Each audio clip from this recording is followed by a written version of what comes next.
மேற்செம்பாலை என்கின்ற ஒரு தமிழ் பண்ணு இருக்கிறது. எத்தனை பேருக்கு தெரியும் மேற்செம்பாலைனா என்ன? தெரியாது.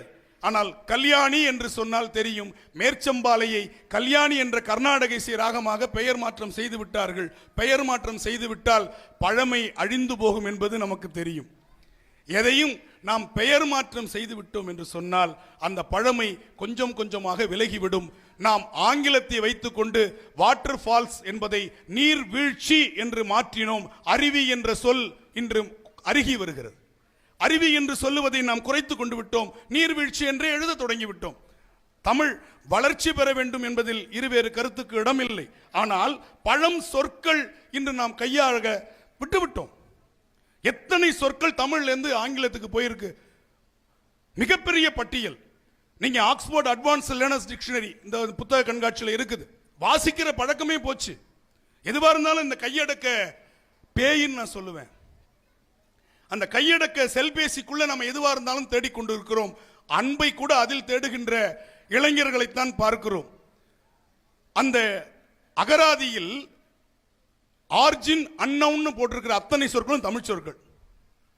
இது எங்கிருந்து வந்தது என்று வேர்ச்சொல் தெரியல அப்படின்னு எழுதியிருக்கிறான்.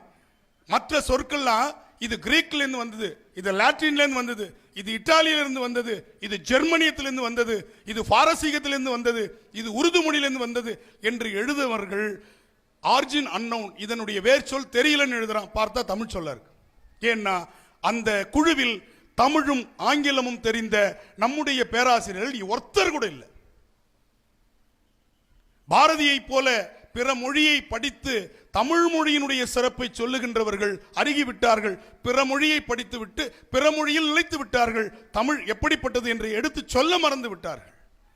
இது சொல்ல மறந்த கதை. அதை நான் சொல்ல வந்திருக்கிறேன். நம்முடைய கதை இது, சொல்ல மறந்த கதை. அப்ப ஒண்ணுமில்லை. ஒன்று அதுதான் ஒன். 2 2 8 8 கட்டுமரம் கட்டமரைன். நாகப்பட்டினத்துக்கு வந்து கட்டுமரத்தை சொல்லாம இருக்க முடியுமா? கட்டுமரம் கட்டமரைன். நாவாய் நேவி தாக்கு அட்டாக்கு கொல்லு கில்லு அரிசி ரைஸ் கொழு க்ளூ. தமிழ்ல கொழு, ஆங்கிலத்தில் க்ளூ. எத்தனை சொற்கள் சொல்லிக்கொண்டே போலாம். ஆயிரக்கணக்கான சொற்கள். இன்னைக்கு நீங்க எடிட்டோரியல் போர்டு, எடிட்டோரியல் கமிட்டி அப்படின்னு சொல்றமே, இது தமிழ் சொல்ல நம்ப முடியுமா? எடிட்டோரியல் என்ற சொல் தமிழ் சொல் என்றால் சத்தியமணி சொல்லுவோம் இல்லைன்னு. ஆனா தமிழ் சொல்லுது. தமிழ்ல அந்த எழுத்துக்களை முதல்ல எழுதின அந்த தாளுக்கு பேர் ஏடுன்னு பேர். ஏட்டில் எழுதுவதல்ல இடுவது. ஏடு இட்டோர் இயல். ஏட்டில் பதிப்பிக்கின்ற பணியை செய்வதை பற்றி பேசுகிறது. எனவே ஏடு இட்டோர் இயல் அப்படியே எடிட்டோரியல் என்று மாறி இருக்கிறது. இது மாதிரி எத்தனை சொற்கள் மாறி எத்தனை சொற்களை நாம் பயன்படுத்தி கொண்டிருக்கிறோம் பாருங்கள். ஆச்சரியமா இருக்கும், கேட்கும் பொழுது ஆச்சரியமா இருக்கும். தமிழிசை என்பது சமயம் கடந்தது. அதனால் தான் பாவேந்தர் பாரதிதாசன் தெற்கு ஓதும் தேவாரம் திருவாய் நன்மொழி பாசுரம் இருக்க செக்கு ஓடும் இறைச்சலதற்கு கோயில்கள் பார். உனக்கு புரியாத மொழியில உனக்கு புரியாத இசைப்பாடல்களை பாடிக்கொண்டிருப்பது எதற்காக? கேட்டது ஒரு நாத்திக கவிஞன். ஒரு சாமியார் கேட்கல, ஒரு மடாதிபதி கேட்கல. யார் கேட்டா? ஒரு நாத்திக கவிஞன் கேட்கிறான். தெற்கு ஓதும் தேவாரம் திருவாய் நன்மொழி பாசுரம் இருக்க செக்கு ஓடும் இறைச்சலதற்கு கோயில்கள் பார். பைந்தமிழ் பின் சென்ற பச்சை பசுங்கொண்டலே என்று குமரகுருபரர் கூறினார் என்று நான் குறிப்பிட்டேன்.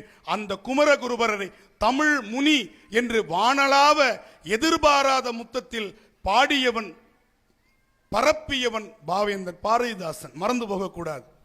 நம்முடைய மொழியில் உள்ள அற்புதமான செய்திகளை எல்லாம் அந்த நாத்திக கவிஞன் எடுத்து பாராட்டினான். பாரதி பாராட்டுவதில் வியப்பு இல்லை.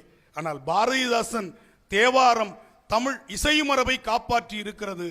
திருவாய் நன்மொழி பாசுரம் தமிழினுடைய ஆழமான சொற்களை காப்பாற்றி தந்திருக்கிறது என்று அவன் அறைகூவல் விடுகிறான். இவற்றை படித்துவிட்டு தமிழ் படிக்க வா என்று. எனவே நாம் தேவாரத்தையும் திருவாசகத்தையும் ஒரு மத நூலாக பார்க்க கூடாது. அது இசை நூல் என்று எப்பொழுது பார்க்க தொடங்குகிறோமோ, சிலப்பதிகாரம் சமண காப்பியம் என்று பார்க்காமல் அது முத்தமிழ் காப்பியம் என்று எப்பொழுது பார்க்க தொடங்குகிறோமோ அப்பொழுதுதான் சிலப்பதிகாரத்தை சைவனும் படிப்பான், வைணவனும் படிப்பான்.